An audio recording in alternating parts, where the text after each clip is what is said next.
सर्वप्रथम भगवान श्री गोपाळकृष्णांच्या चरणी वंदन करते.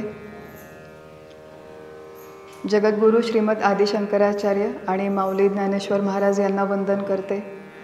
आपले सद्गुरू परमपूज्य डॉक्टर काका आणि आपल्या आचार्या मंदाताई गंधे यांना प्रणाम करते. आपल्या सर्व श्रोत्यांना विनम्र अभिवादन करते आणि ज्ञानेश्वर महाराज संजीवन समाधी सोहळ्यातील या दुसऱ्या चिंतन पुष्पाला आपण शुभारंभ करूया. ज्ञानेश्वरीतील अध्याय 15वा पुराण पुरुषोत्तम योग, त्यातील 267वी ओवी प्रसिद्ध ओवी आहे. मग इदंतेसी वाळले जे मीपणे विण डहारले ते रूप पाहिजे आपले आपणची. छान सुंदर ओवी आहे. आणि सकाळी आपण जो विषय बघितला होता की आपलं आत्मस्वरूप जणू हरवलं आहे.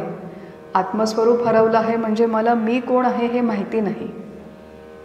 इतकी वर्ष झाले आपण जीवन जगलो, पण आपल्याला अजून मी कोण आहे, खरा मी कोण आहे हे माहिती नाही.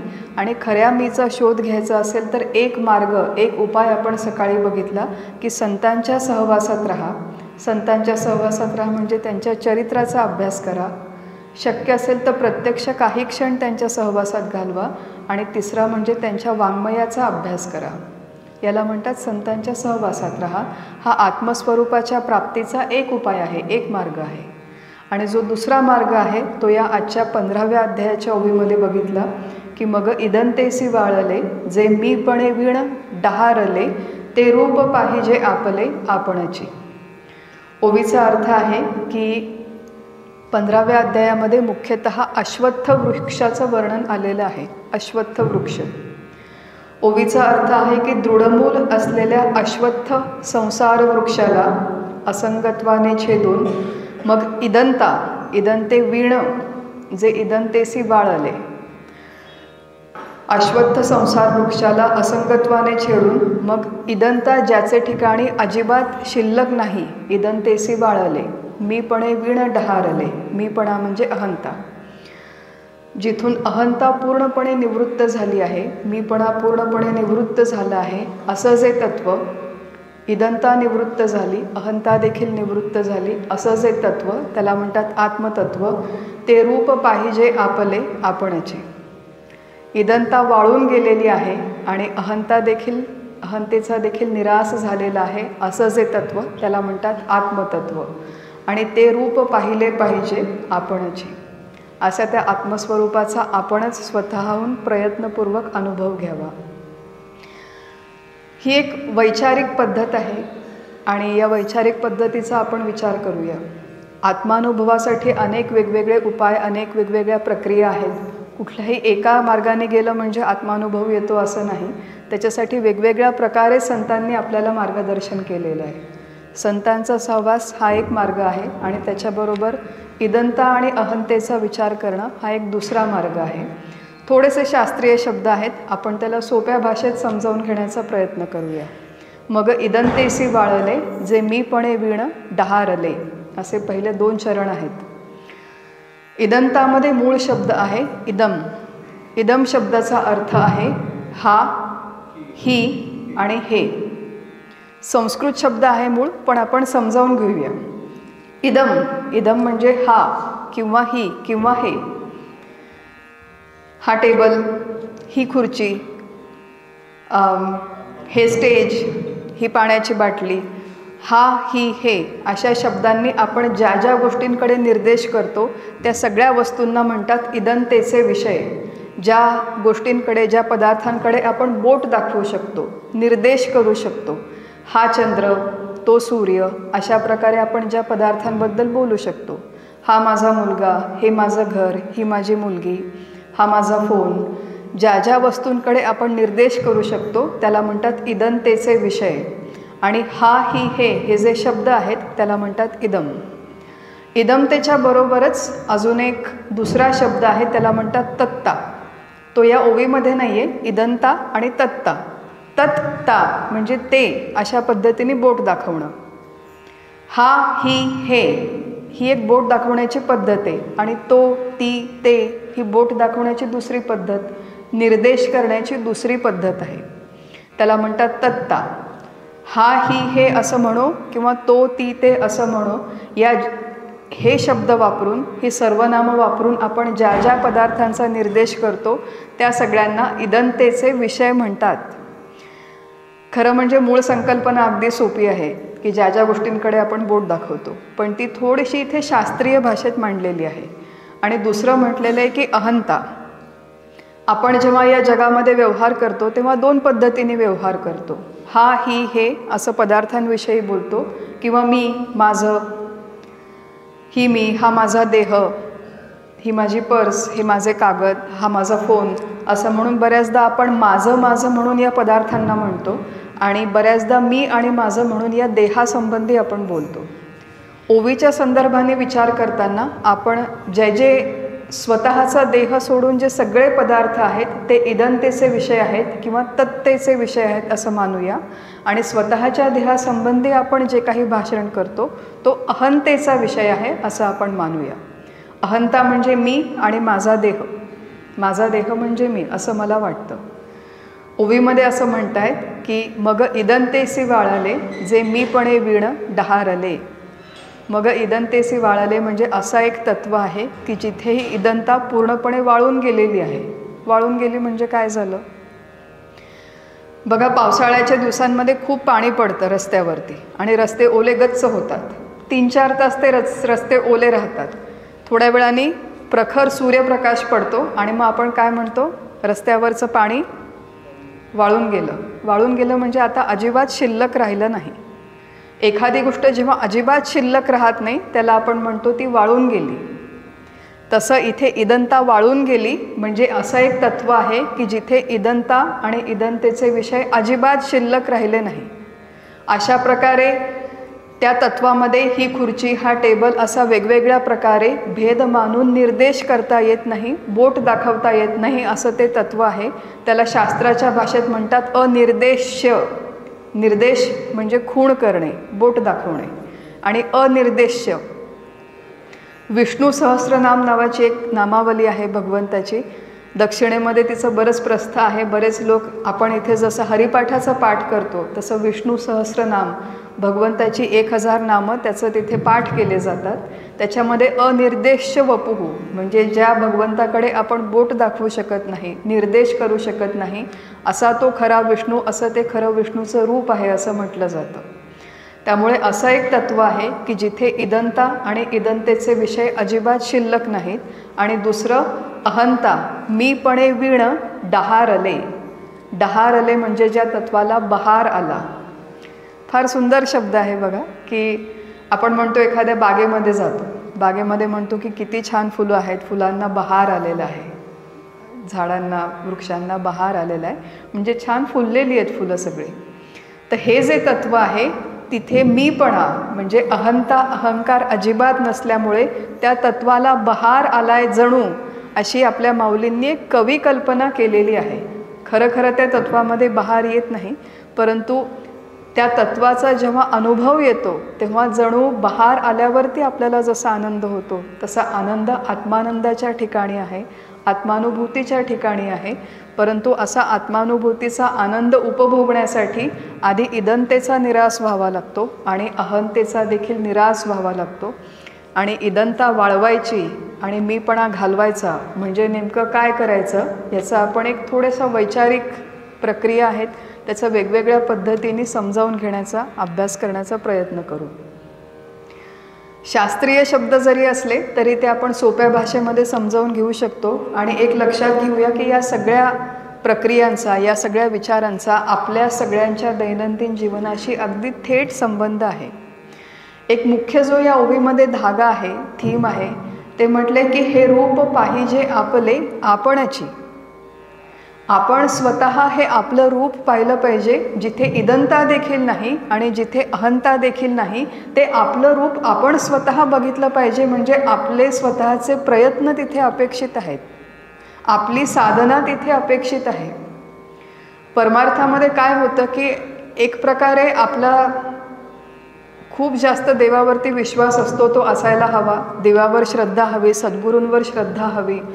पण आम्ही साधनेच्या नावाखाली काहीतरी थोडंफार अर्धा तास इकडे तिकडे करतो, थोडंफार नाम घेतो, थोडंफार वाचन पारायण आणि उरलेलं सगळं देव बघून घेईल, असं देवावरती विसंबून चालत नाही.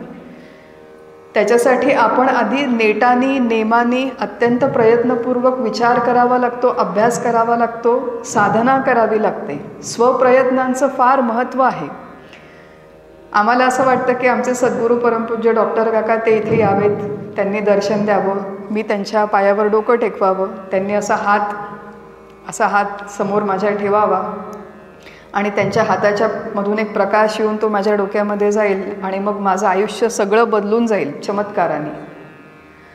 असं आहे की आपण मगाशी बघितलं होतं, संतांच्या सहवासामध्ये निश्चित फरक पडतो. आपल्या दुष्प्रवृत्ती कमी होतात, आपल्यातले सद्गुण वाढीस लागतात.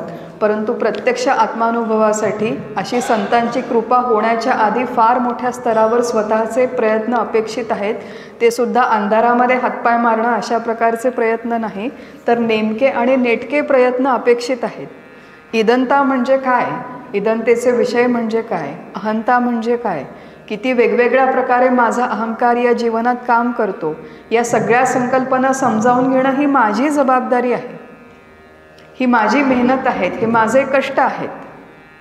बांडगुळी प्रवृत्ती परमार्थात उपयोगाची नाही की तुम्ही सगळं बघा आणि आम्ही फक्त तुमच्या पाया पडू असं म्हणून सद्गुरूंना चालत नाही. त्याच्यामध्ये स्वतःची साधना आणि प्रयत्न अपेक्षित आहेत.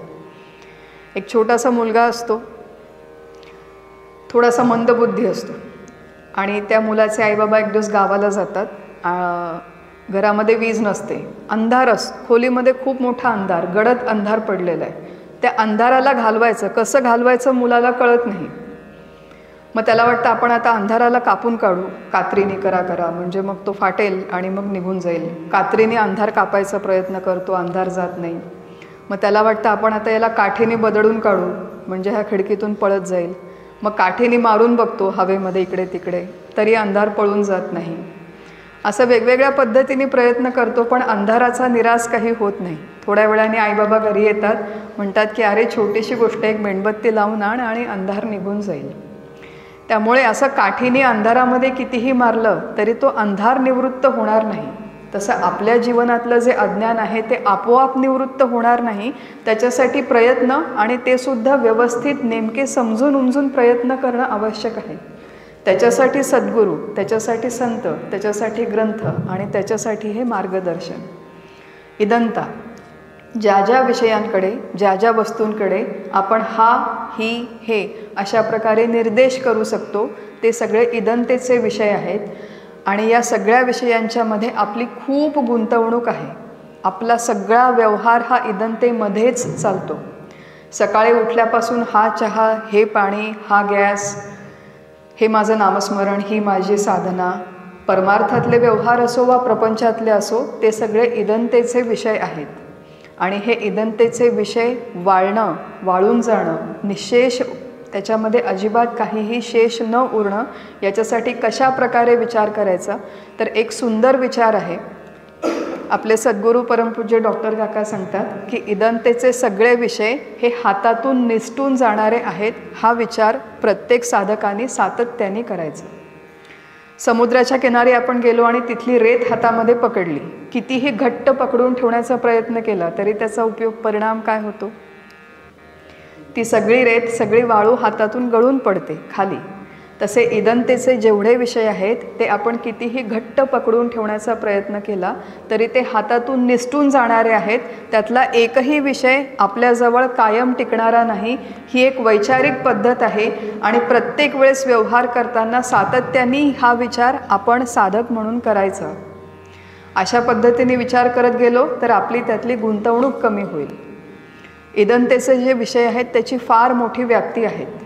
काही विषय स्थूल आहेत, काही विषय सूक्ष्म आहेत. स्थूल विषय म्हणजे उदाहरणार्थ माझं घर, हे घर किंवा ते घर, इदंतेचा विषय आहे. घरामध्ये आपली किती गुंतवणूक असते. माझं घर, हे घर, माझं घर. एक उदाहरण सांगते, खरं खरं घडलेलं उदाहरण आहे. एका घरामध्ये पती पत्नी राहत होते. खूप जुन्या काळची गोष्ट आहे. मुलं होती, त्यातला एक मुलगा मोठा झाला. मुलगा सून, पूर्वीच्या काळच्या पद्धतीप्रमाणे एकत्र कुटुंब पद्धती, सगळे लोक एकत्र राहत होते. हे पती पत्नी आणि त्यांचा एक मुलगा असून एकत्र राहू लागले. 2 पिढ्यांचं सामान झालं, घरात बरंच वाढलं. नातू झाला, नातवाचं सामान आलं, 3 पिढ्यांचं सामान घरात बरंच वाढलं. नातू मोठा झाला, नातवाचं लग्न झालं, घरात नातसून आली. त्यानंतर तो जो नातू आणि नातसून होते ते बदली होऊन दुसऱ्या शहरात काही कारणाने निघून गेले.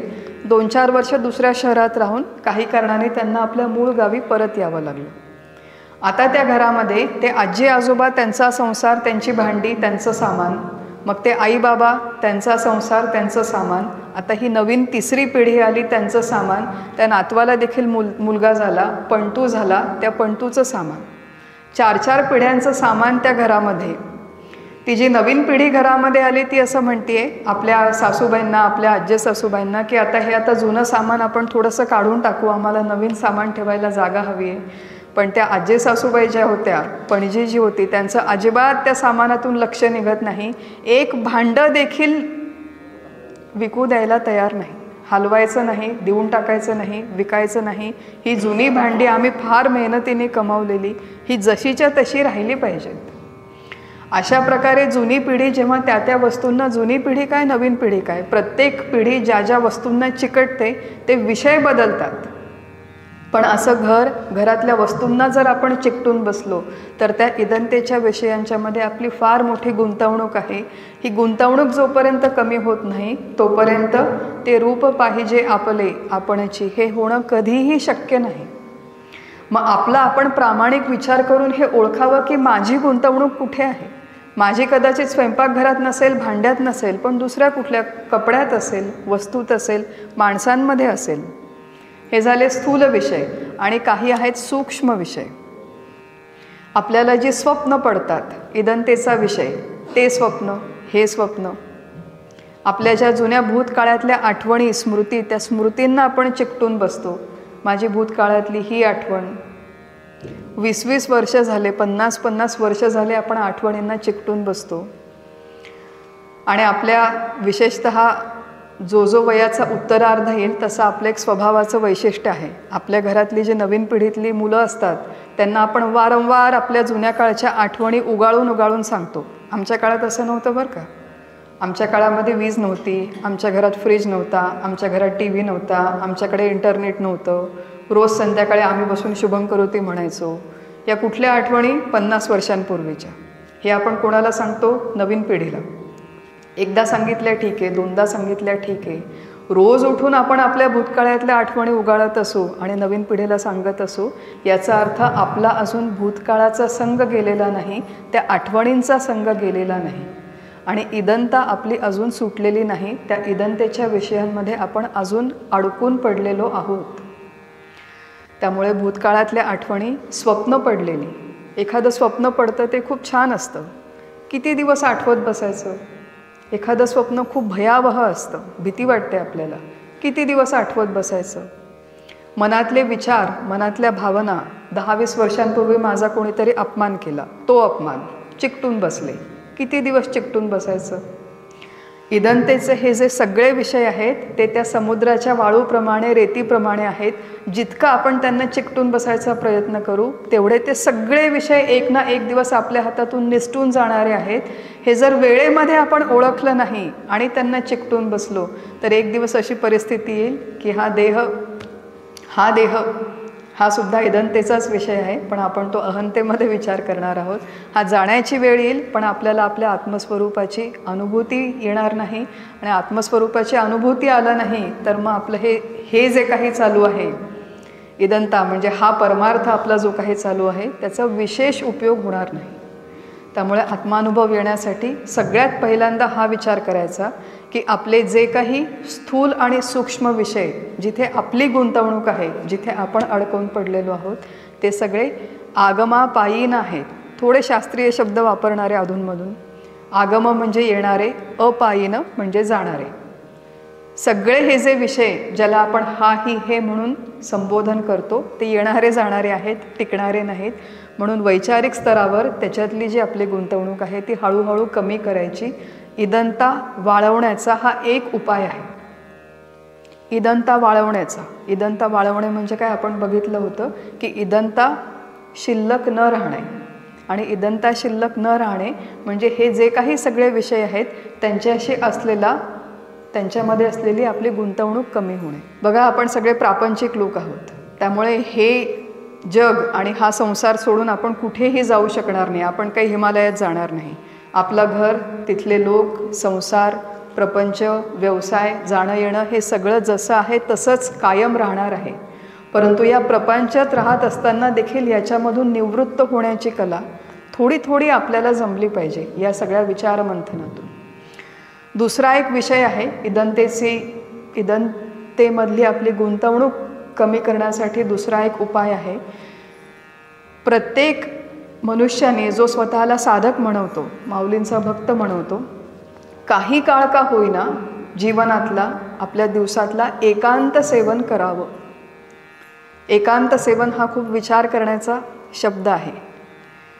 आपल्याला खूप सवय असते की लोकांमध्ये जायचं, लोकांमध्ये राहायचं आणि लोकांशी व्यवहार करायचे. त्यातले काही आवश्यक व्यवहार आहे ते केलेच पाहिजेत.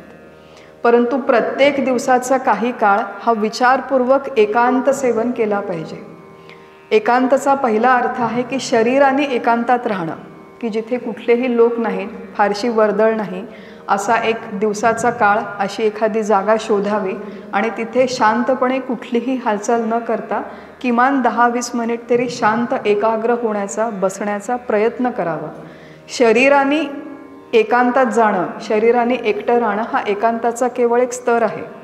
आजकालची जी जीवन पद्धती आहे त्यामध्ये प्रत्येक घरामध्ये असा एकांत मिळणं कठीण आहे. तो आपल्याला कोणी हातावरती देणार नाही, तो आपल्याला शोधून घ्यावा लागेल. अशी जागा, अशी वेळ आपल्याला शोधावी लागेल. त्या एकांतामध्ये गेल्यावरती तो झाला शरीराचा एकांत आणि त्याच्या पुढे आहे मनाचा एकांत. आपण एकांतात, मी बसले होते आता 2-3 तास एकांतात जाऊन अभ्यास करू, विचार करू म्हणून. पण एकांतात बसल्यावरती मनात सगळे विचार काय? उद्या मुख्यमंत्री कोण होणार, उद्या कोण निवडून येणार, लोकांनी मतदान केलं खरं पण ते योग्य पार्टीला केलं की नाही, अशी सगळी चर्चा, असा सगळा विचार जर मी आपल्या स्वतःशी एकांतात बसून केला तर त्याला खरा एकांत म्हणत नाही. खरा एकांत म्हणजे विचारपूर्वक स्वेच्छेने निवडलेला एकांत. बघा, इदंतेचे हे सगळे विषय आहेत, त्याच्या जेवढं आपण संपर्कात राहू तेवढं आपण त्याचं जास्त चिंतन करतो. म्हणून फिजिकली, स्थूल मानाने, शरीराने या सगळ्यांचा संपर्क तोडणं 10-20 मिनिट का होईना आपल्याला प्रत्येकाला शक्य आहे. जेवढं आपण तो 10-20 मिनिट या संपर्कापासून दूर राहू तेवढी आपली या संदर्भातली विचार करण्याची आपली प्रक्रिया हळूहळू कमी होईल, विचार कमी होतील आणि मग ज्या तत्वाचा विचार करायला पाहिजे त्या तत्वाचा आपण विचार करू शकू. एकांतात जाणं, या सगळ्या विषय वस्तूंपासून दूर जाणं हा एक दुसरा उपाय आहे. तिथे जाऊन सुद्धा मौन धारण करणं. लोकांमध्ये राहताना सुद्धा काही काळ असा असावा की आपल्या वाणीवर नियंत्रण असावं. इदंतेचे हे जे विषय आहेत, सगळे पदार्थ, माझं घर, हे घर, ते घर, ही वस्तू, ही कार, हा फोन, हे पडदे, ह्या साड्या, हे सण, हे उत्सव, हे पारायण, हे आपण करतो, व्यवहार करतो, पण ह्याची चर्चा किती करतो? आणि जेवढी चर्चा करतो तेवढी आपली त्यातली गुंतवणूक वाढते. त्यामुळे थोडा एकांत, काही गलबला, काही निवळ, ऐसा कंठीत जावा काळ. थोडा आपल्या जीवनातला दिवसाचा, आठवड्याचा, महिन्याचा काळ हा लोकांसाठी असावा आणि थोडा काळ हा स्वतःसाठी, आत्मचिंतनासाठी असावा. त्यामुळे एकांत आणि मौन ह्याची विचारपूर्वक, जाणीवपूर्वक ह्याचा सराव करणं हे इदंता वाळवण्याचं एक दुसरं साधन आहे. तिसरं एक साधन आहे की त्याच्यामध्ये कुसंगती कटाक्षाने टाळणं. बघा, मी म्हटलं की काही जे आपले विषय आहेत त्याचा संग आपल्याला टाळणं शक्य नाही. रोज आपलं घर आहे, माणसं आहेत, स्वयंपाक आहे, व्यवसायाला जाणं आहे, कार आहे, या सगळ्या वस्तू सोडून आपल्याला निघून जाणं कुठे शक्य नाही. पण या सगळ्या वस्तूंच्यापैकी काही वस्तू अशा असतात की ज्या आपल्याला आपल्या पारमार्थिक मार्गावर प्रगती करण्यापासून रोखून धरतात, आपली अवनती करवतात, आपली जी मनाची स्थिती आहे ती बिघडवून टाकतात, आपली मनोरचना बिघडवून टाकतात. अशा व्यक्ती, अशा वस्तू यांचा संग जो आपल्याला आपल्या पारमार्थिक प्रगतीपासून दूर ठेवतो तो हळूहळू विचारपूर्वक कमी करणं आणि बंद करणं आवश्यक आहे. काही वस्तू सुसंगत आहेत त्यांचा संग जपावा लागतो, परंतु काही वस्तू ज्या कुसंगतीमध्ये मोडतात. त्यांचा संग सोडणं हळूहळू अपेक्षित आहे, आवश्यक आहे, जे आपल्या मनाला विचलित करतात. रामायणामध्ये एक फार सुंदर कथा आलेली आहे. भगवान श्रीराम, भगवती सीता सगळेजण वनवासात जातात. वनवासामध्ये काही महिने जातात आणि सीता भगवंताला विचारते एक दिवस की कैकेयी मातेने जेव्हा आपल्याला वनवासात पाठवलं तेव्हा प्रभू तुम्ही तुमची राजवस्त्रांचा त्याग केला, तुमची एवढी सुंदर आभूषणं होते, अलंकार, त्या सगळ्यांचा देखील तुम्ही त्याग केला, वल्कल परिधान केली, जटा बांधल्या. कैकेयीने आज्ञा दिली होती की तुम्ही तपस्वी वेशामध्ये वनामध्ये जावं. असा सगळा तपस्वी वेश तुम्ही धारण केला, पण हे धनुष्य तुम्ही तुमच्याबरोबर घेऊन आले. धनुष्य एकीकडे आहे आणि तुम्ही तपश्चर्या करणार, तपस्वी होणार, हे कसं शक्य आहे? कुठलंही शस्त्र जेव्हा आपल्या जवळ असतं तेव्हा त्याच्यामुळे आपली तपश्चर्या योग्य पद्धतीने होणं शक्य नाही. आणि मग सीतारामाला तिचा युक्तिवाद समजावून सांगते. सीतारामाला तिथे त्या ठिकाणी कथा सांगते. एक ऋषी असतात, त्या ऋषीचं अहिंसेचं व्रत असतं, अहिंसा, आणि अत्यंत नेटाने ते त्या व्रताचं पालन करतात. अजिबात शस्त्राला स्पर्श करत नाहीत. आपलं आपलं तप, जपधारणा, नामसाधन जे काय आहे त्यांचं वर्षानुवर्ष चालू राहतं. प्रामाणिकपणे ते तप केल्यामुळे काही ऋषींची शक्ती हळूहळू वाढू लागते. नामसाधना केली, जप केला, तप केलं, आणि इंद्राला भीती वाटते की आता या ऋषींचं तप असंच वाढलं तर माझं इंद्रपद धोक्यामध्ये येईल. इंद्राला देखील भीती वाटते बरं का. आणि मग इंद्र ठरवतो की या ऋषींचा आपण तपोभंग करायचा. म्हणून इंद्र एका सैनिकाचा वेश घेऊन त्या ऋषींच्या इथे येतो. इंद्राच्या त्या हातामध्ये मोठी तलवार असते. सकाळची वेळ आहे, ऋषी तप करत बसलेले आहेत, त्यांचा जप करत रोजचा. आणि इंद्र येतो, म्हणतो की महाराज, माझी एक तलवार खूप मूल्यवान तलवार आहे, मला इथे नदीवर आंघोळीला जायचं आहे, मी इथे तुमच्या समोर ही तलवार ठेवतो, तुम्ही हिच्याकडे फक्त लक्ष ठेवा, मी नदीवर घेऊन गेलो, कोणीतरी पळवून गेलं तर समस्या येईल, म्हणून तुम्ही थोडा वेळ हिचं रक्षण करा. ऋषी म्हणतात, अरे माझं अहिंसेचं व्रत आहे, मी तलवारीचं रक्षण कसं करू? तो म्हणतो, तुम्हाला तलवारीला हात लावायची गरजच नाही, फक्त मी समोर ठेवतो, तुम्ही लक्ष ठेवा की कोणी चोरून घेऊन जाणार नाही. इंद्र निघून जातो. ऋषींचं तप सुरू होतं, जप. दुपारची वेळ होते, इंद्र काही परत येत नाही. भुकेची वेळ झाली, ऋषींना भूक लागली, आणि भूक लागली माणसाला की त्याला नवीन नवीन तत्त्वज्ञान सुचतं.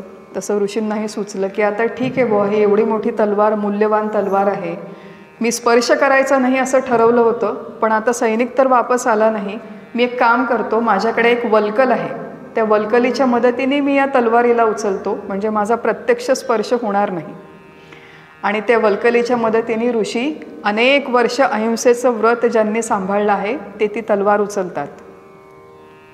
तलवार उचलतात, आपलं आपलं जेवण करतात, 1 दिवस, 2 दिवस, 1 महिना, आणि मग रोज ते ती तलवार आपल्या जवळ बाळगायला लागतात की तो सैनिक कधीही येईल आणि विचारेल मला तलवार परत पाहिजे. रोज ती तलवार बाळगल्यामुळे त्यांचा जो तलवारी संबंधी, शस्त्रासंबंधी जी त्यांना एक घृणा होती, तिरस्कार होता, तो हळूहळू कमी होतो. त्यांना तलवारीची सवय होते. अधूनमधून गंमत म्हणून ते फिरवून बघतात कशी असते, कशी फिरते. एकदा असंच चालता चालता ते गंमत म्हणून ती तलवार फिरवतात. समोर एक झाडाची फांदी असते, तलवार फिरवतात जोरात, तर ती झाडाची फांदी एका झटक्यामध्ये खाली गळून पडते. त्यांना आश्चर्य वाटतं की केवढी धारदार तलवार आहे, एवढ्या मोठ्या झाडाची फांदी देखील कापली गेली. असेच थोडे दिवस जातात. थोड्या दिवसांनी एक ससा खेळत खेळत समोर येतो. गंमत म्हणून त्यांना वाटतं की चालवून बघावी काय होतं, म्हणून तलवार चालवून बघतात. आणि इतके वर्ष जे अहिंसेचं व्रत सांभाळलेलं आहे ते एका क्षणात भंग होतं. ही सगळी कथा सीतारामाला सांगते आणि ती म्हणते की कुठल्याही शस्त्राचा संग हा असा असतो प्रभू, आणि तुम्ही हे धनुष्य बाळगताय, तुम्ही कशी तपश्चर्या करणार? आणि मग रामाचा आणि सीतेचा पुढे मोठा संवाद आहे, ज्याच्यामध्ये प्रभू त्यांना समजावून सांगतात की इथे वनामध्ये फार मोठे मोठे राक्षस आहेत, ते ऋषींची तपश्चर्या भंग करतात, मी क्षत्रिय आहे वगैरे. तो संवाद आपण बाजूला ठेवून देऊ. पण मुख्य जी याच्यामध्ये कथा होती की तलवारीचा संग, ज्या तलवारीपासून, ज्या शस्त्रांपासून अनेक वर्ष हे ऋषी दूर राहिले, त्या तलवारीच्या एका संगामुळे त्यांचं ते अहिंसेचं व्रत भंग केलं गेलं. हिदंतेचे हे जे सगळे विषय आहेत ते त्या तलवारीसारखे आहेत. मुख्यतः त्यातली जी कुसंगत आहे, जी आपल्याला आपल्या आध्यात्मिक उन्नतीपासून खाली ओढते. असे अनेक विषय आहेत की जे आपल्याला त्यांच्याबद्दल आपल्या मनात आकर्षण निर्माण करतात, मोह निर्माण करतात. आणि यातली आपल्या दृष्टीने सगळ्यात मोठी तलवार कुठली आहे तर हे साधन, 3 बाय 2 फुटाचं हे जे साधन आहे, अत्यंत विषारी संस्कार, ज्याचा काहीही आपल्याला आपल्या जीवनात उपयोग नाही, ते संस्कार आपल्या आतमध्ये कोंबण्याचं काम जर कोण करत असेल तर हे 3 फुटाचा नाही 3 इंचाचा जो फोन आहे, त्या फोनमधून असे अनेक संस्कार आपण आतमध्ये घेतो. आता याचा अर्थ फोन टाकून द्यायचा का, फोनचा त्याग करायचा का, असं नाही. पण फोनच्या माध्यमातून आपण काय ग्रहण करतो, काय ऐकतो, काय वाचतो, काय पाहतो, त्याचे आपल्या मनावर, चित्तावर कसे परिणाम होतात याचा आपण कधी विचार केला आहे का? इंग्लिशमध्ये एक शब्द आहे, त्याला म्हणतात डिटॉक्स. डिटॉक्स म्हणजे डिटॉक्सिफिकेशन. टॉक्सिन शब्दाचा अर्थ आहे विषारी पदार्थ. डिटॉक्सिफिकेशन म्हणजे आपल्या शरीरामध्ये अनेक विषारी पदार्थ असतात, वेगवेगळ्या प्रकारचं अन्न खाल्ल्यामुळे ते निर्माण होतात. डिटॉक्सिफिकेशन केल्यावर ते शरीरातले विषारी पदार्थ निघून जातात. आपल्याकडे एकादशीचा उपवास सांगितला आहे, फळं खा, नुसतं दूध प्या, पाणी प्या, उपवास करा वगैरे पद्धतीने शरीरातले विषारी पदार्थ निघून जातात. पण मनामध्ये जे विष आपल्या कालवलं गेलं आहे, कुणामुळे? याच्यामुळे. केवळ फोनमुळे नाही, तर फोन, टीव्हीवरच्या सिरियल्स, ही सगळी आपल्या दृष्टीने कुसंगती आहे. ही कुसंगती आपण जेवढी जोपासू तेवढं आपण त्या आत्मस्वरूपापासून दूर राहू. मग इदंता वाळायची असेल म्हणजे इदंतेच्या विषयातून जी आपली गुंतवणूक आहे त्याच्यातून आपली सोडवणूक करून घ्यायची असेल तर आपले सद्गुरू परमपूज्य डॉक्टर काका सांगतात की सगळ्यात आधी टीव्हीवरच्या कौटुंबिक सिरियल्स बघणं बंद करा. एकीकडे आपण पारायण करतो, एकीकडे सप्ताह आहे आणि एकीकडे टीव्ही चालू, तर त्या पारायणाचा, त्या सप्ताहाचा, त्या वाचनाचा आपल्याला काय उपयोग होणार? हे संस्कार जे माऊली आपल्यावर करतात ते संस्कार आपल्या चित्तामध्ये कसे रुजणार जोपर्यंत इकडचे संस्कार थांबत नाही? अनावश्यक बातम्या, टीव्हीवरती बघा खूप सगळ्या जाहिराती येतात. आपलं घर, आपला संसार व्यवस्थित चालू असतो, पण टीव्हीवरची जाहिरात बघितली की वाटतं अरे किती छान, आपण ते घ्यायला पाहिजे, नाही का? खूप पूर्वीच्या काळी एक निर्मा नावाची वॉशिंग पावडर होती, सगळ्यांना आठवते? Washing powder Nirma. त्या निर्माने आपले कपडे छान स्वच्छ धुतले जात होते अनेक वर्ष. मग एक कुठलं तरी नवीन विदेशी प्रॉडक्ट आलं आणि आमची सफाई, आमची शुभ्रता ही जास्त श्रेष्ठ आहे अशा प्रकारची त्यांनी ॲडव्हर्टाईज केली की ही निर्माची जी शुभ्रता आहे ती ऑर्डिनरी, सामान्य आहे, आमची स्वच्छता, शुभ्रता मात्र स्पेशल काहीतरी आहे.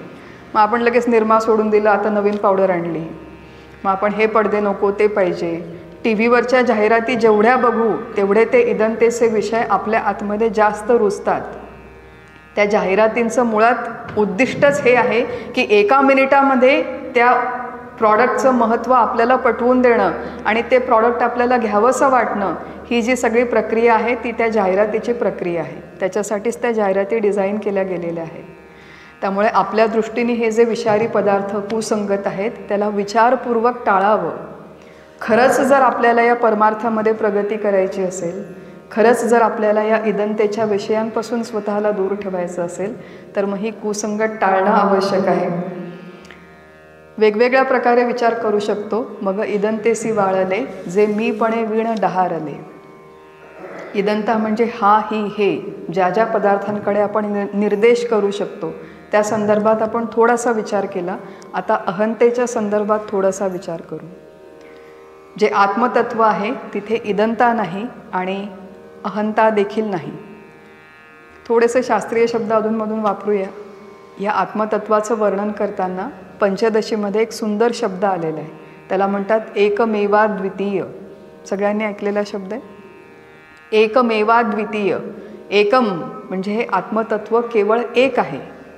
एवम म्हणजेच एकच आहे. आणि अद्वितीयम म्हणजे याच्यासारखं दुसरं कुठलंही तत्व नाही. एकम एवम अद्वितीयम, कुठलाही भेद नाही, कुठलाही मर्यादा नाहीत, असं हे एकमेवाद्वितीय तत्व आहे. आपण जेव्हा म्हणतो की इदंता हा पदार्थ, ही वस्तू, हे टेबल, तेव्हा आपण द्वैत किंवा भेद हा स्वीकारलेला असतो. या टेबलाकडे मी जेव्हा निर्देश करते तेव्हा निर्देश केली गेलेली वस्तू आणि निर्देश करणारी व्यक्ती हे एकमेकांपासून वेगळे आहेत. तिथे भेद आहे, बरोबर. हा टेबल वेगळा आणि टेबलाकडे बोट दाखवणारी मी वेगळी, हा तिथे भेद आहे. परंतु आत्मतत्व जे आहे त्याच्यामध्ये कुठलाही भेद नाही. त्याच्यामध्ये बोट दाखवणारा व्यक्ती वेगळा नाही आणि बोट दाखवली गेलेली वस्तू देखील वेगळी नाही. असा कुठलाही भेद नाही, इदंता नाही. हे त्याचं एक वर्णन आहे. आणि दुसरं वर्णन आहे की मीपणे वीण डहारले. इदंता नाही आणि मीपणा म्हणजे अहंकार देखील नाही. अहंकार हा या परमार्थातला साधकाचा सगळ्यात मोठा शत्रू आहे. असे अनेक शत्रू आहेत. आपल्या परमार्थ मार्गात मित्र कमी आणि शत्रूच जास्त आहेत, नेहमी लक्षात ठेवायचं. आणि ते सगळे शत्रू एकदा आपल्याला ओळखताच येत नाही. ओळखले तर त्यांचा निराश कसा करावा हे आपल्याला कळत नाही. आणि म्हणून वारंवार या ज्ञानेश्वरीसारख्या ग्रंथांचा आपल्याला अभ्यास करावा लागतो, विचार करावा लागतो. मीपणे वीण डहारले अहंता. अहं अहंकारयती इति अहंकारः. आपल्या आतमध्ये सारखं काहीतरी मी एक स्त्री, मी एक इंजिनियर, मी फार शिकलेली, मी फार बुद्धिमान, मी फार यशस्वी, माझा फार मोठा व्यवसाय, मी एक माता देखील आहे, मी माझ्या मुलावर फार छान संस्कार केले. सगळे जे आपले विचार आहेत ते फक्त मी आणि माझं याच्याभोवती घुटमळत असतात 24 तास. एकतर मी, नाहीतर माझं, नाहीतर मग हे आणि ह्याचं जे माझ्याशी संबंधित आहे. अशा या इदंतेपासून आणि अहंतेपासून स्वतःची सुटका करून घ्यायची एक फार मोठं कठीण काम आहे. आणि त्यातल्या त्यात अहंकारापासून सुटका करून घेणं अतिशय कठीण आहे. आपलं शास्त्र असं म्हणतं की अहंकार हा पृथ्वी तत्वाचा बनलेला आहे. पृथ्वी तत्व जे अत्यंत कठीण असतं, त्यामुळे निराश करण्यासाठी अत्यंत कठीण असा हा अहंकार कसा घालवायचा. सुरुवातीला हा अहंकार किती वेगवेगळ्या पद्धतीने आपल्या जीवनात व्यक्त होतो त्याचं एक थोडीशी झलक बघूया. 4 वेगवेगळ्या पद्धतीने ढोबळमानाने बघूया की एक देहाला धरून असलेला अहंकार, दुसरा बुद्धीला धरून असलेला अहंकार, तिसरा स्वभावाला धरून असलेला अहंकार, चौथा परिस्थितीला धरून असलेला अहंकार आणि त्याच्यात अजून एक 5वा आपण ॲड करू की आपल्या पारमार्थिक साधनेला धरून असलेला अहंकार, आपल्या परमार्थाला धरून असलेला अहंकार. असं अहंतामय आपलं जीवन आहे. देहाला धरून असलेला अहंकार, मी काळी, मी गोरी, मी उंच, मी बुटकी, मी लठ्ठ, मी बारीक, असं जे आपल्याला वाटतं सातत्याने, त्या सगळ्याला एक अहंकाराची अभिव्यक्ती म्हणतात. हे नुसता साधा विचार असेल तर हरकत नाही, परंतु बऱ्याचदा या विचारांनी आपण धुमसतो.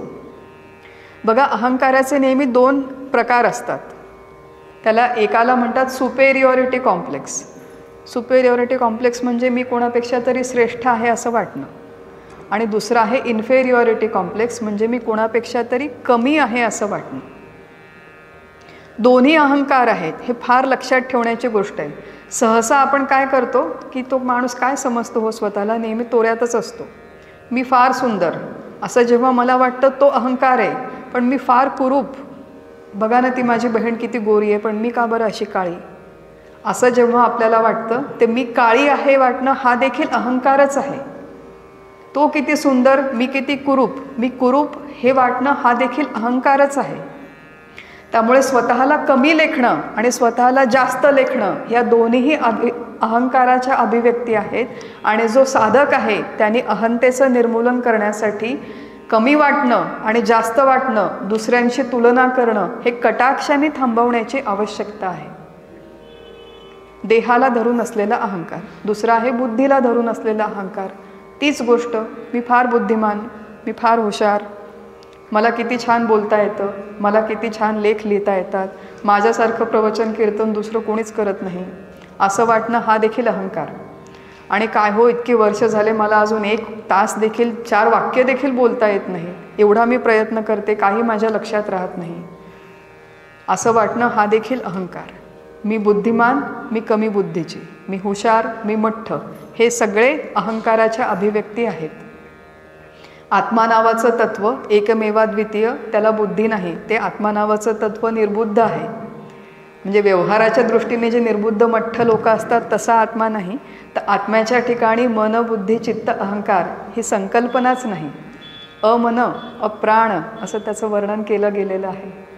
आणि तो आत्मा ज्याला देह नाही, स्थूल देह नाही, सूक्ष्म देह नाही, तो मी आहे असं आपल्याला शास्त्र सांगतं.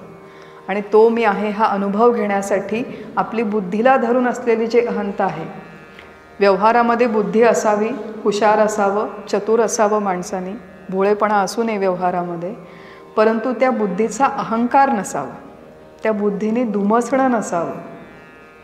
परमार्थामध्ये आपल्याला ज्या प्रकारची बुद्धी हवी ती अत्यंत सात्विक सूक्ष्म बुद्धी आहे. ती सात्विक सूक्ष्म बुद्धी नामस्मरणाने विकसित करता येते. आणि त्या सात्विक सूक्ष्म बुद्धीच्या आधाराने आपण हळूहळू त्या आत्मानुभवाच्या दिशेने प्रगती करू शकतो. बुद्धीला धरून असलेला अहंकार तो देखील निराश होण्याची आवश्यकता आहे. स्वभावाला धरून असलेला अहंकार, माझं काम खूप स्वच्छ आहे बरं का, एकदम नीटनेटकं, जी वस्तू मी ज्या जागेवरून घेतली बरोबर त्याच जागेवर नेहमी ठेवते. आणि काय हो, माझं काम इतकं स्वच्छ आहे पण त्याचं काम खूप गबाळं, किंवा त्याचं काम किती स्वच्छ आणि माझं काम किती गबाळं असं वाटणं. माझी पुरणपोळी खूप छान होते आणि इतकी वर्ष झाले मला पुरणपोळी अजिबात जमत नाही. मी कारचं ड्रायव्हिंग खूप छान करतो, इतकी वर्ष झाले मला कार अजिबात चालवता येत नाही. या सगळ्या ज्या आहेत त्या परमार्थाच्या दृष्टीने अहंकाराच्या अभिव्यक्ती आहेत. हा स्वभावाला धरून असलेला अहंकार, देहाला धरून, बुद्धीला धरून, स्वभावाला धरून असलेला अहंकार, परिस्थितीला धरून असलेला चौथा अहंकार. मी खूप श्रीमंत, माझ्याकडे ही कार, माझ्याकडे हा फोन. हल्ली नवीन पिढीमध्ये एक असं निघालं आहे की ज्यांच्याकडे आयफोन आहे त्या मुलं स्वतःला दुसऱ्यांच्यापेक्षा श्रेष्ठ मानतात, कारण की माझ्याकडे महागाचा आयफोन आहे म्हणून. शहरामध्ये याचं फार मोठं फॅड आहे. छोटी छोटी 17-18 वर्षांची मुलं आपल्या आईवडिलांच्या मागे लागतात, मला आयफोन घेऊन दे, आयफोन घेऊन दे. त्याची 1 लाख रुपये किंमत आहे. पण आयफोन घेऊन कॉलेजमध्ये गेलं की मग बाकीचे सगळे मुलं मुली खूप लक्ष देतात आपल्याकडे, म्हणून आयफोन घ्यायचं. आयफोन घेतल्यावरती आपल्याला एक प्रकारचा मान मिळतो, एक प्रकारचं रेकग्निशन मिळतं. माझ्याकडे हा फोन, माझ्याकडे ही कार, मी खूप श्रीमंत, किंवा उलटं मी खूप गरीब, माझ्याकडे हे नाही, माझ्याकडे ते नाही, हे सगळं वाटणं म्हणजे परिस्थितीला धरून असलेला अहंकार. आणि सगळ्यात शेवटी हे सगळं आपलं एक वेळेस सुटतं विचाराने, अभ्यासाने, साधनेने, पण मग परमार्थातले नवीन अहंकार सुरू होतात. मी किती छान बोलते, आमच्या सद्गुरूंचं सगळ्यात प्रिय शिष्य कोण असेल तर मीच आहे, आमच्या सद्गुरूंची सगळ्यात चांगली सेवा कोणी केली, मीच केली. असा तो मी मी मी मी प्रपंचातला कमी होतो आणि परमार्थातला मी मी मी मी वाढत जातो. सद्गुरू आपले परमपूज्य डॉक्टर काका ते म्हणतात की मी ब्रह्म आहे एवढा सूक्ष्म अहंकार सुद्धा जिथे खपत नाही ते हे आत्मतत्व. म्हणजे मी देह आहे, मी स्त्री आहे, मी प्रवचनकार आहे, मी लेखक आहे, मी इंजिनियर आहे, हे वाटण्यासाठी तर परवानगी नाहीच. पण मी ब्रह्म आहे एवढी देखील द्वैताची आणि भेदाची सूक्ष्म भावना जर शिल्लक असेल तर अजून मी त्या आत्मानुभूतीपासून फार दूर आहे. त्यामुळे मी ब्रह्म आहे हे वैचारिक स्तरावर विचार करणं ठीक आहे. प्रत्यक्ष जेव्हा आत्मानुभूती येते तेव्हा ते द्वैत देखील गळून पडलं पाहिजे. मी ब्रह्म आहे असं जे मला वाटतं असं वाटणं देखील थांबलं पाहिजे. त्याला म्हणतात अहंतेचा निराश होणं. आणि अहंतेचा निराश होणं हे इथे बसून चर्चा करण्यासाठी खूप छान गोष्ट आहे. दुसऱ्यांना लेक्चर देणं, समजावून सांगणे तर फारच छान आहे. प्रत्यक्ष जेव्हा आपल्या जीवनात वेळ येते, जेव्हा हा अहंकार नाचतो, तांडव नृत्य करतो आपल्या डोक्यामध्ये, तेव्हा त्या तांडव नृत्य करणाऱ्या अहंकाराचा निराश करणं ही फार कठीण गोष्ट आहे.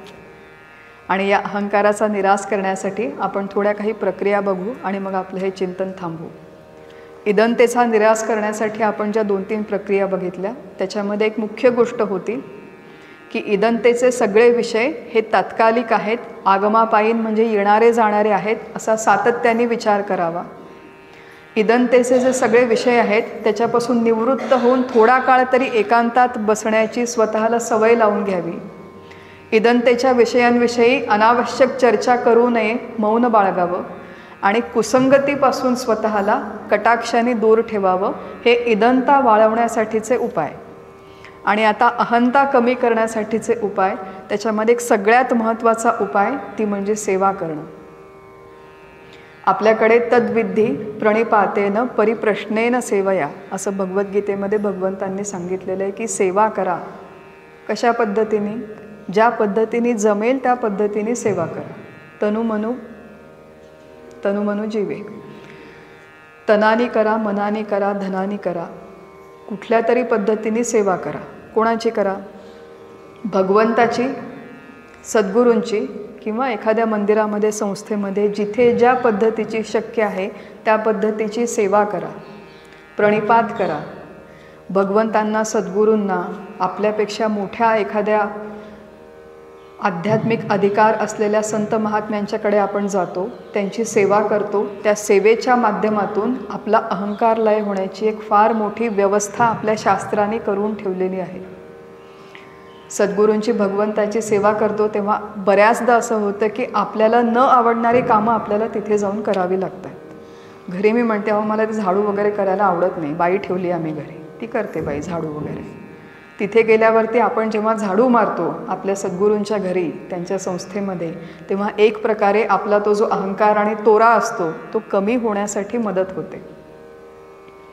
छान कथा आहे एक, थोडीशी बघूया आपण. की मला असं वाटतं योग वासिष्ठात आलेली कथा आहे किंवा अजून कुठे वाचली असेल. पण आपले प्रसिद्ध मुनी शुकाचार्य यांच्या मनामध्ये एकदा लहानपणापासून, शुकाचार्य सगळ्यांना माहिती आहेत की महर्षी वेदव्यासांचे पुत्र होते, जन्मल्यापासून अत्यंत विरक्त. सगळी जी लहान मुलं आहेत त्यांना खेळायला, उड्या मारायला, खोड्या काढायला आवडायचं. परंतु शुकाचार्यांना मात्र एका जागी एकांतात बसून चिंतन करायला आवडायचं.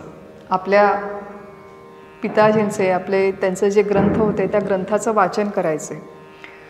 त्यांच्या मनात जीवनाविषयी असे अनेक प्रश्न निर्माण झाले. खरा मी कोण आहे, जग काय आहे. आपल्या पित्याकडे गेले, महर्षी वेदव्यासांकडे, त्यांना प्रश्न विचारले. महर्षींनी प्रश्नांची उत्तरं दिली. पण बघा, वडील जेव्हा मुलांना समजावून सांगतात ते सहसा मुलांना पटत नाही. तसंच तिथे पण झालं. मग वडिलांच्या, वेदव्यासांनी दिलेल्या उत्तरांनी शुकाचार्यांचं समाधान झालं नाही. मग त्यांना वडील म्हणतात की तू एक काम कर बेटा, मला जेवढं माहिती होतं तेवढं मी तुला सांगितलं. आता तू राजा जनकाकडे जा आणि जनकांना जाऊन तू तुझे प्रश्न विचार, तिथे तुला तुझ्या प्रश्नांची उत्तरं मिळतील. शुकाचार्य जनकांच्याकडे जातात. जनकांचा मोठी नगरी, मोठा राजमहाल आहे. त्या राजमहालाच्या द्वाराशी गेल्यावरती तिथे द्वारपाल उभे असतात. शुकाचार्य म्हणतात, आपली ओळख करून देतात आणि आतमध्ये निरोप पाठवतात. जनकांना कळतं कोण आलंय आणि कशासाठी आलंय. ते फक्त एकच निरोप पाठवतात, थांब जरा. काय सांगितलं? थांब जरा. आता थांब म्हणजे जरा म्हणजे किती वेळ? 1 तास, 2 तास. दाराशी थांब अशी त्या जनकांच्याकडून एक आज्ञा, एक सूचना आलेली आहे. शुकाचार्य दाराशी तिष्ठत बसतात. 1 तास, 2 तास, 10 तास, 1 दिवस, 2 दिवस, किती वेळ? 6 ते 7 दिवस शुकाचार्य द्वाराशी तिष्ठत उभे आहेत. एकही तक्रार नाही, एकही सूर नाही, एकही दुःखाचा उद्गार नाही. असं कसे हो? म्हणजे असं मी जर कुठे जाऊन मला कोणी वाट बघायला लावली असती तर मी एवढ्या वेळ 7 दिवस वगैरे तर शक्यच नाही, 7 ताससुद्धा शक्य नाही. इतकी मी बिझी आहे, इतका मी वेळ काढून तुमच्याकडे आले प्रश्न विचारायला आणि तुम्ही वेळ देत नाही मला, असं मला वाटलं असतं. परंतु शुकाचार्यांना असं वाटलं नाही. ते 6-7 दिवस तिथे तिष्ठत उभे राहिले. 6-7 दिवसांनी जनकांनी त्यांना एक निरोप पाठवून आतमध्ये बोलवून घेतलं आणि आतमध्ये बोलावल्यावर राजाच्या अतिथीगृहामध्ये बसवून त्यांचा सत्कार करावा, त्यांचा आदरातिथ्य करावं अशी सूचना दिली. राजाचा तो अतिथी सभागृह, तिथे काय कमी, तिथे रोज वेगवेगळ्या प्रकारची पंचपक्वान्नांची जेवणं, हे सरबत, ते पाणी, हे पेय, खाण्यापिण्याची रेलचेल, खाण्यापिण्याला वेगवेगळ्या प्रकारचे लोक येऊन तुम्हाला सर्व करतायत, विचारतायत, अवभगत करतायत.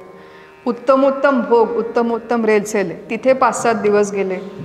शुकाचार्य तिथे शांतपणे बसून जे त्यांच्या समोर आलं ते ग्रहण करत होते. हा पदार्थ खूप आवडला, अजून थोडा देता का हो? आणि हा मला आवडत नाही, माझ्या पानातला काढून घ्या, असं काहीही म्हणाले नाहीत. 5-7 दिवस तसे गेले. मग जनकाने त्यांना बोलवून घेतलं दरबारामध्ये. शुकाचार्य जातात आणि प्रश्न विचारतात की कशासाठी मी आलो आहे, की मला हे प्रश्न पडलेत आणि ज्ञानाच्या संदर्भात ही जिज्ञासा माझ्या मनामध्ये निर्माण झाली आहे. राजा मला समजावून सांग. राजा म्हणतो की तुम्हाला जर या प्रश्नांची उत्तर हवी असतील तर मी एक काम सांगतो, ते काम करा. हा तेलाने गच्च भरलेला कटोरा आहे. हा कटोरा हातामध्ये घ्यायचा, एकही थेंब जमिनीवर पडणार नाही अशा पद्धतीने बाहेर नगरीमध्ये जा आणि नगरीमधला जो मुख्य महामार्ग आहे त्या पूर्ण महामार्गावर हा कटोरा हातात घेऊन चालून परत माझ्याकडे या. या कटोऱ्यातलं एकही थेंब रस्त्यावर सांडलं नाही पाहिजे. शुकाचार्य एकही प्रश्न विचारत नाहीत की अहो पण मी जे प्रश्न विचारले त्याचा आणि याचा काय संबंध आहे, असं काही आर्ग्युमेंट वादविवाद ते करत नाहीत. तेलाचा कटोरा घेतात, पूर्ण राजमार्गावरती फिरतात. राजमार्गावर फिरताना वेगवेगळ्या ठिकाणी अनेक दुकानं आहेत, वेगवेगळे सेल लागलेले आहेत, by one get one free. कुठेही शुकाचार्यांचं लक्ष जात नाही.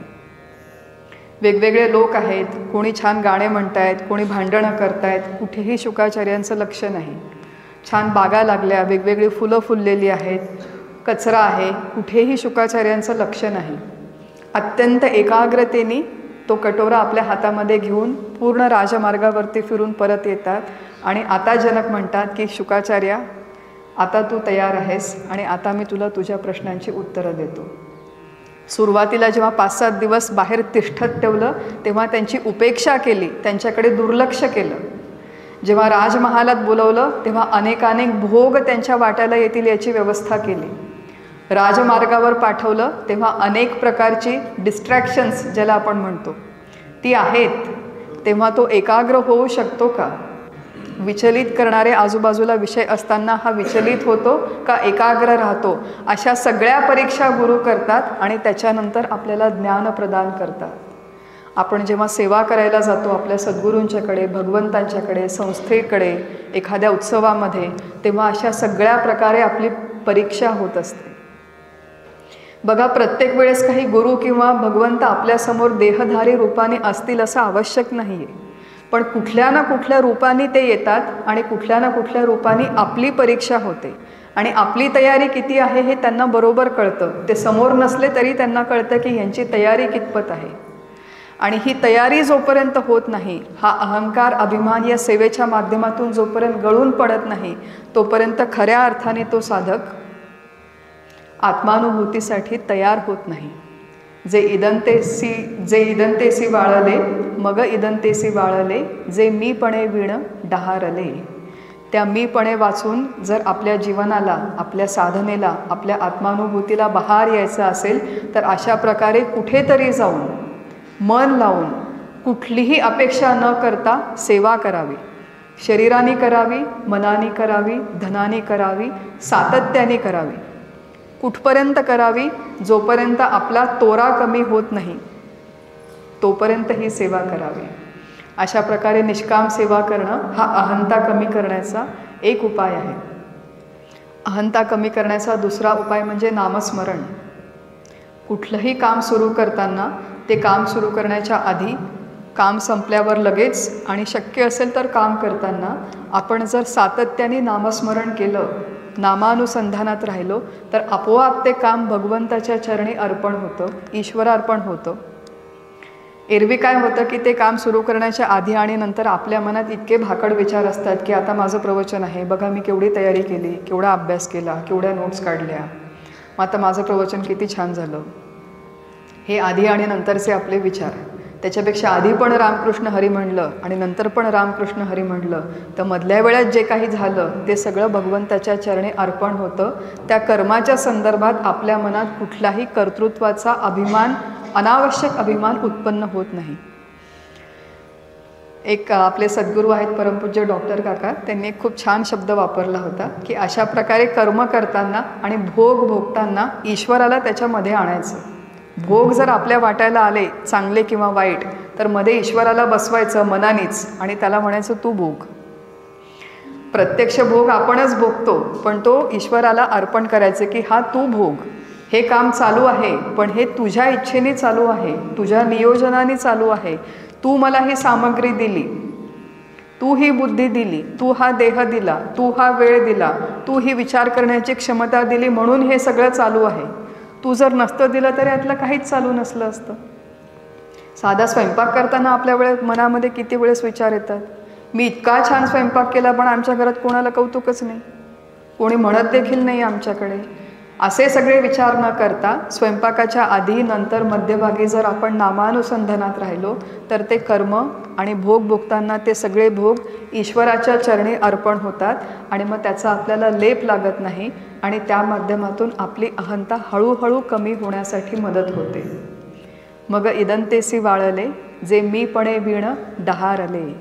असा इदंतेच्या विषयांमधली गुंतवणूक आपली हळूहळू क्रमाक्रमाने कमी झाली आणि अहंता म्हणजे अहंकार हळूहळू आपला क्रमाक्रमाने कमी झाला की मग ते रूप पाहिजे आपले आपणची. आणि या सगळ्या प्रक्रियेमध्ये जर एक कुठली गोष्ट ज्याचा आपल्याला खूप उपयोग होतो ती आहे शरणागती. बऱ्याचदा असं आहे की ज्या गोष्टी विचाराने होत नाहीत, तत्वचिंतनाने होत नाहीत, त्या गोष्टी केवळ भगवंताला शरण गेल्याने होतात. आपल्या मनात जे स्वतः संबंधही मी माझं आणि तू तुझं आणि हा ही हे तो ती ते या संदर्भातले सगळे विचार असतात, त्यांचा निराश जर आपल्या शक्तीने होत नसेल, आपल्या साधनेने होत नसेल, आपल्या विचारांनी आपल्या प्रयत्नांनी होत नसेल तर भगवंताच्या तिथे जावं, तिथे डोकं टेकावं आणि त्याला म्हणा की भगवंता ही साधना ही देखील तुझ्याच कृपेने फलद्रूप होऊ दे, तुझ्याच कृपेने ही साधना दृढ होऊ दे, तुझ्याच कृपेने ही इदंता गळून पडू दे, तुझ्याच कृपेने ही अहंता गळून पडू दे. असं जेव्हा आपण त्या भगवंताला शरण जातो, मनापासून शरण जातो, मनापासून शरण गेलो तर तो आपल्याला या मार्गामध्ये अग्रेसर होण्यासाठी मदत करतो आणि अशी इदंता अहंता आपली हळूहळू कमी झाली की ते रूप पाहिजे पाहिले आपणची. ते जे आपलं रूप आहे, ज्या आत्मानुभवासाठी आपण हे सगळे प्रयत्न करतो आहोत. सकाळी आपण संत संघाचा विचार केला, आत्ता आपण इदंतेचा आणि अहंतेचा विचार केला. त्या आत्म्याचं वर्णन शास्त्रामध्ये सत चित आनंद या 3 शब्दांनी केलेलं आहे.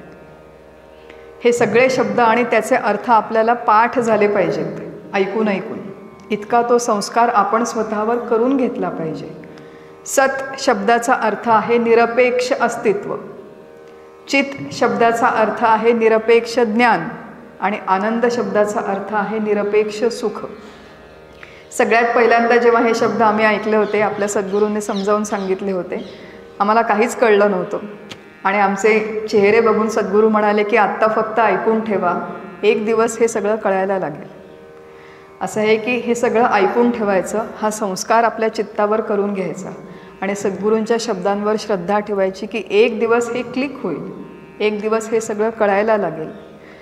निरपेक्ष अस्तित्व, निरपेक्ष ज्ञान आणि निरपेक्ष सुख, सत चित आनंद हे माझं मूळ स्वरूप आहे, तो मी आहे.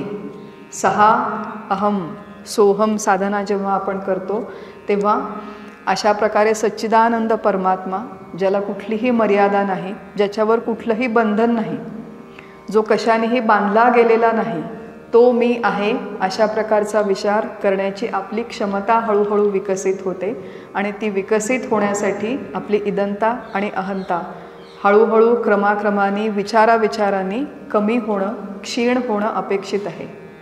एकदम एका दिवसात काही होत नाही, एका महिन्यात होत नाही, एका वर्षात होत नाही. याला किमान एक तप आणि एक तप म्हणजे 12 वर्ष.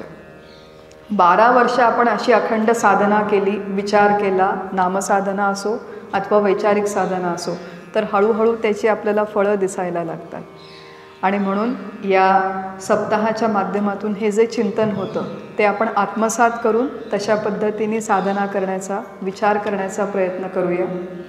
मग इदंतेसे वाळले जे मीपणे वीण डहारले, ते रूप पाहिजे आपले आपणची. पुंडलिक वरदा हरी विठ्ठल श्री ज्ञानदेव तुकाराम पंढरीनाथ महाराज की जय.